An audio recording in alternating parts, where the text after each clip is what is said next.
Hi, Chrissy here. I'm part of Generation X, which is known as the Lost Generation. And this is Caitlin. And she is Generation Z. Part of the technology generation. So, Caitlin, how do you, my research kind of indicated that these kids will be more adept at communicating online than they are in person. How do you feel about that, Caitlin? I think that's true. Why? Because everybody's always on their phones. Nobody really has time for face-to-face communication, or that's what they act like. Okay. So how do you... It's easier to like plan things and to like yeah. Include a bunch of people? Mm-hmm. Okay. How do you... and if like you talk to somebody face to face, they might not always be there, but on your phone you can just group message everyone and everybody is all in one place. Okay. How do you mostly communicate with your friends? Through text messaging. Also, Twitter, you can say what you're doing or where you are, and people can like check up on you through Twitter, or like my grandparents check up through me through Facebook. That's why, yeah. Through Facebook, that's your grandparents. But what, do you use Facebook very much? No, that's more for like Generation X. Yeah, I do. I use Facebook quite a bit. Probably Generation A through X. Generation A through X. And then Generation Y and Z, they're more about the Twitter. Yeah, the Twitter, what Instagram else do you use? life. Instagram, what is that? You take pictures and you put them online and you put captions. Like what kind of pictures? Like selfies. And just, there's like an ongoing like joke through Generation Z about how white girls take pictures of their food and post it online all the time. Okay, do you do that? No. Personally, I've never done that. Oh, actually, I have once. But that doesn't really count. That doesn't really count. How do you communicate with your friends? Well, I'd rather talk on the phone. I'd rather talk face to face. I'm better that way. I think text messages. You're too technologically advanced. No, I'm able to do that, but you can't get your real message across Emojis. a lot of times. With emojis, you can. It helps, but a lot of times people can get their feelings hurt. Unless you use emojis. Okay. She downloaded emojis on my phone recently, so now there'll be no confusion with she and I. There's no confusion ever. What else do you do on your phone?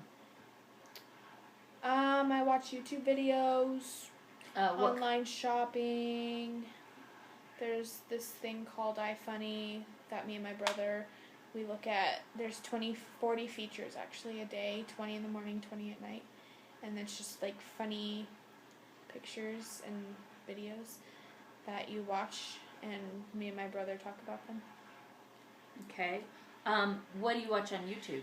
Beauty videos mostly.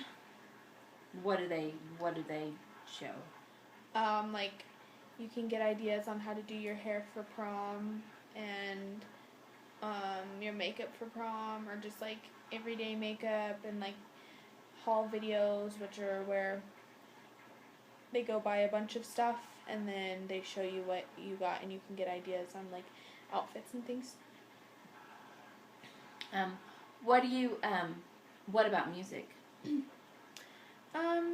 Well, you can either buy music or you can get free music, but I use Spotify, which is you pay $8 a month, and then you can download whatever music, as much music, unlimited music, for that month as you want, and then yeah, that's pretty much it. You can listen to it all month. Do you read books? I'd rather read a paperback copy, but there's this thing called Wattpad, and people write books. They're like amateurs, but they're really good books. And you can read them and vote on them and give them feedback and stuff. Okay. Do you expect that anything you do online you can give feedback on?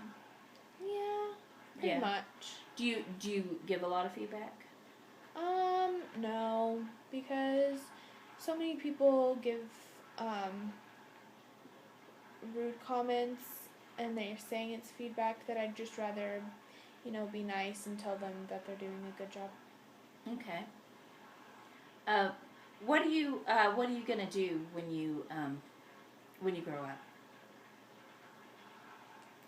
What am I gonna do when I grow Mm-hmm. up? I want to be a surgical nurse.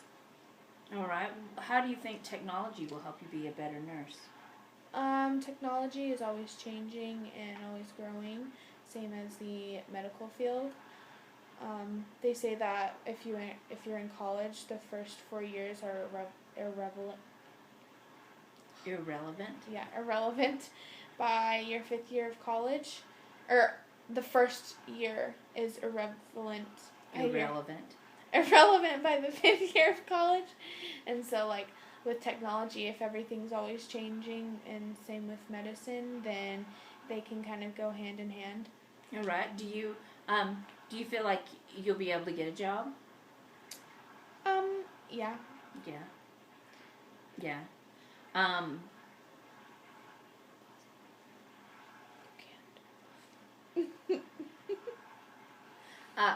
Do you what about relationships?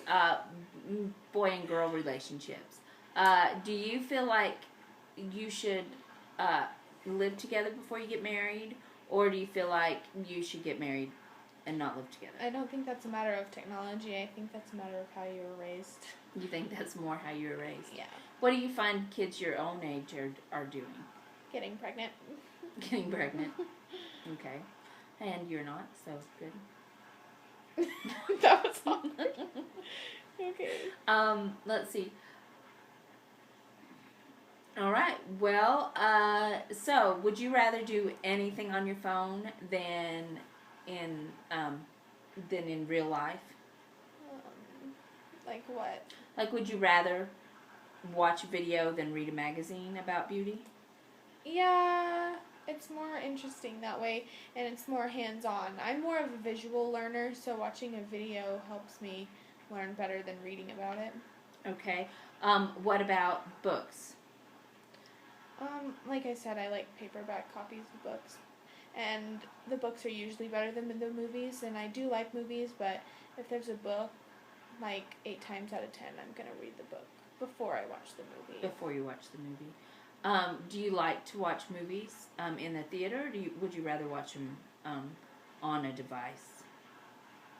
Like on your phone, on your Kindle, on the iPad? Movies I'd rather watch in theaters, but like TV shows, it's easy to watch them on your, like Netflix, you can watch them on your phone or on my Kindle. So would you rather do that? Mm-hmm. All right. Well, Caitlin, thank you so much for your time. I appreciate it. I know you're a busy girl. I'm your daughter, so you All guilted me into this kind of. All right. Thanks, Kate. Shut it off.